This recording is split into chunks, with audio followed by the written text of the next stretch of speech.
अस्सलाम वालेकुम students. Chemistry में हमने टॉपिक स्टार्ट किया हुआ है आइसोमरिज्म।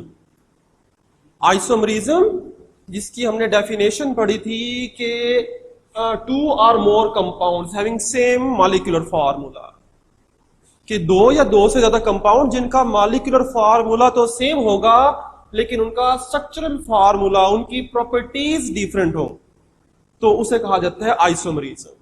लास्ट लेक्चर के अंदर हमने आइसोमरिज्म की फर्स्ट क्लासिफिकेशन, फर्स्ट कैटेगरी पढ़ी थी कि स्ट्रक्चरल आइसोमर किसे कहते हैं, और आज हमने पढ़ना होगा जियोमेट्रिकल आइसोमरिज्म क्या होता है।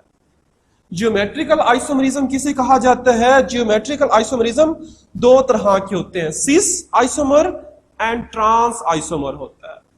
अच्छा, जियोमेट्रिकल आइसोमर क्या होंगे? जियोमेट्रिकल आइसोमरिज्म क्या होता है, इसकी definition, the isomer having the same structural formula. इसकी अगर डेफिनेशन देखें तो डेफिनेशन में लिखा हुआ है कि जियोमेट्रिकल आइसोमर में भी मॉलिक्यूलर फार्मूला तो सेम होता है, स्ट्रक्चर भी सेम होता है दोनों का, कि एक से ज्यादा कंपाउंड उनका स्ट्रक्चर भी सेम होगा, but different position of identical groups. तो डिफरेंट क्या होगा, चेंज क्या होगा, पोजीशन ऑफ ग्रुप, जो ग्रुप्स हैं उनकी पोजीशन चेंज होगी। इसे समझने के लिए यहां पर देखें, ये हमारे पास एक कंपाउंड है, इसकी अब साइड ये लिखा हमारे पास CH3 यहां पर भी सेम वही कंपाउंड मैंने लिखा है, लेकिन मैंने क्या कर दिया, CH3 मिथाइल ग्रुप पहले ऊपर था, अब उसकी पोजीशन चेंज करके डाउन पे लिख दिया।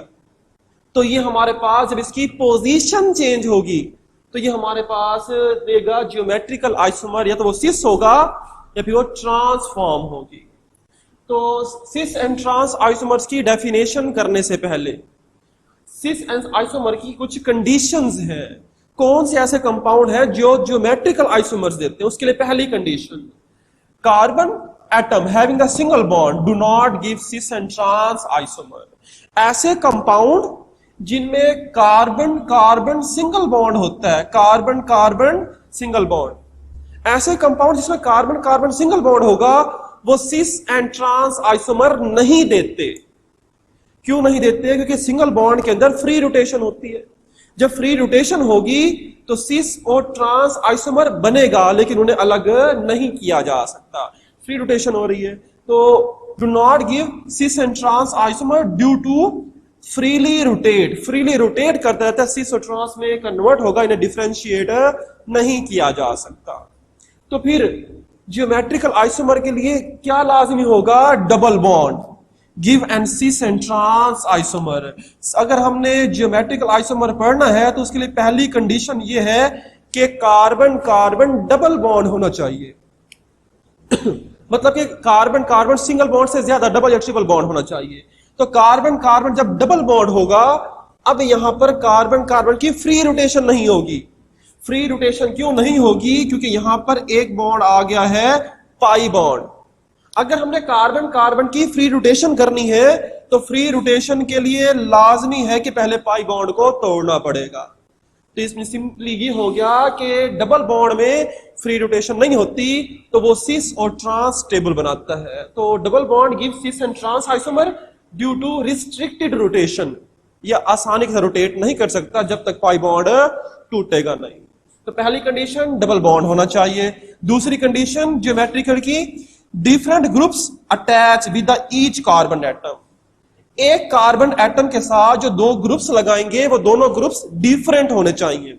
जैसे यहां पर ये कार्बन है, इसके साथ दो ग्रुप्स लगे हुए हैं और ये दोनों ग्रुप्स डिफरेंट है, एक तरफ CH3 है दूसरी तरफ H है, तो दो मुख्तलिफ ग्रुप्स लगने चाहिए। नंबर 3, तीसरी condition, identical groups on the both side. अच्छा, जो हमने फर्स्ट कार्बन के साथ ग्रुप्स लगाए हैं, सेकंड कार्बन के साथ भी वैसे ही नेचर के ग्रुप होने चाहिए। यहां पर भी मिथाइल था, यहां भी मिथाइल लगाया, यहां पर भी हाइड्रोजन है, यहां भी क्या है, हाइड्रोजन।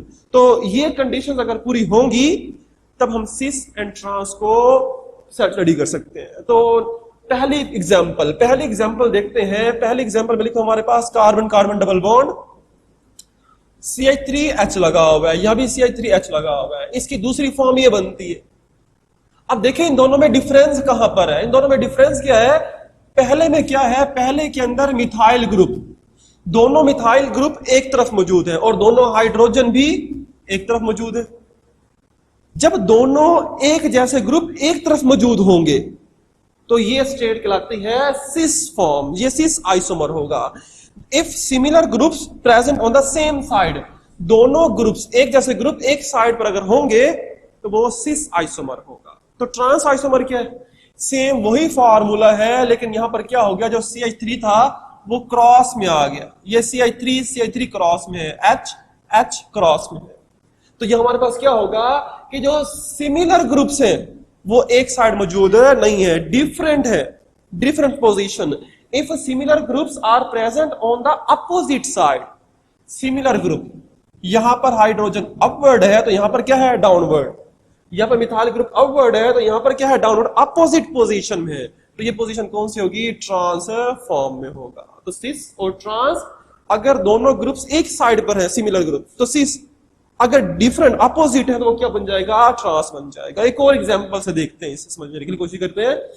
एक और कंपाउंड है कार्बन कार्बन डबल बॉन्ड। पहले देखते हैं कंडीशन पूरी हो रही है। पहली condition, carbon carbon double bond होना चाहिए, यस पूरी कंडीशन है। दूसरी condition, different groups attach the each carbon atom, her carbon के साथ दो मुख्तलिफ ग्रुप होने चाहिए। कार्बन के साथ इथाइल ग्रुप है और यह हाइड्रोजन है, यहां पर भी दो मुख्तलिफ ग्रुप्स लगे हुए हैं। नेक्स्ट कंडीशन, दोनों कार्बन के साथ एक जैसे ही ग्रुप्स लगे होने चाहिए। एक जैसे ग्रुप ही तो है, यहां पर भी हाइड्रोजन है, यहां पर भी हाइड्रोजन है, यहां पर भी CH3CH2 अल्काइल ग्रुप है इथाइल, और यहां पर भी अल्काइल ग्रुप R ही है। ये इसका नाम क्या होगा, मिथाइल। दोनों एक ही फैमिली से हैं, मिथाइल और इथाइल दोनों एक ही तो फैमिली से हैं, तो सिमिलर ग्रुप्स है दोनों तरफ। अब क्या करते हैं, ये सिस फॉर्म होगी या ट्रांस होगी। यहां पर देखो दोनों हाइड्रोजन एक ही तरफ मौजूद है और दोनों अल्काइल ग्रुप एक ही साइड है, same side, it mean cis form. Next, यहां पर क्या चेंज आ रहा है, यहां पर हाइड्रोजन अपोजिट साइड पे आ गए।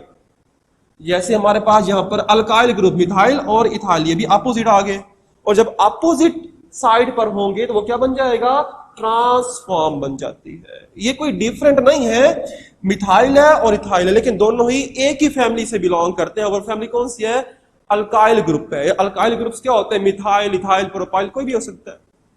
इसके बाद एक और एग्जांपल, लास्ट एग्जांपल को समझते हैं कि नेक्स्ट है carbon carbon double bond. Conditions देखते हैं।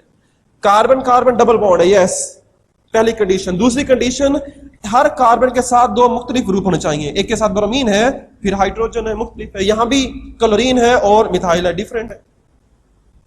नेक्स्ट, दोनों कार्बन के ऊपर आइडेंटिकल ग्रुप्स होने चाहिए। आइडेंटिकल ग्रुप्स कैसे होंगे, यहां पर तो लगा हुआ है ब्रोमीन और यहां पर लगा हुआ है क्लोरीन, लेकिन ब्रोमीन और क्लोरीन एक ही फैमिली से बिलोंग करते हैं और ये दोनों क्या होते हैं, हैलोजेंस होते हैं। ये दोनों ही क्या होते हैं, हैलोजेंस। तो हम हैलोजेंस की बेस पर इसे डिफरेंशिएट कर लेंगे। अब यहां पर देखो दोनों हैलोजेंस एक ही तरफ मौजूद है, सेम साइड, तो कौन सी फॉर्म होगी, सिस। जबकि यहां पर हैलोजेंस ब्रोमीन और क्लोरीन क्रॉस में है, अपोजिट है, तो ये क्या बन जाएगा, ट्रांसफॉर्म में बन जाता है। तो हमारे पास जियोमेट्रिकल आइसोमरिज्म, सिंपल सी आपने इसकी डेफिनेशन और कंडीशंस करनी होगी। इन कंडीशंस के बाद आपने कम से कम 3 एग्जांपल करनी होगी। याद रहे कि इसके लिए कार्बन कार्बन डबल बॉन्ड होना लाजमी है, और यहां पर ग्रुप्स एक फैमिली से भी बिलोंग कर सकते हैं, वो भी सेम आइडेंटिकल ग्रुप ही कहलाते हैं। ये टॉपिक यहां कंप्लीट करते हैं। नेक्स्ट टॉपिक नेक्स्ट लेक्चर में होगा। अल्लाह हाफिज।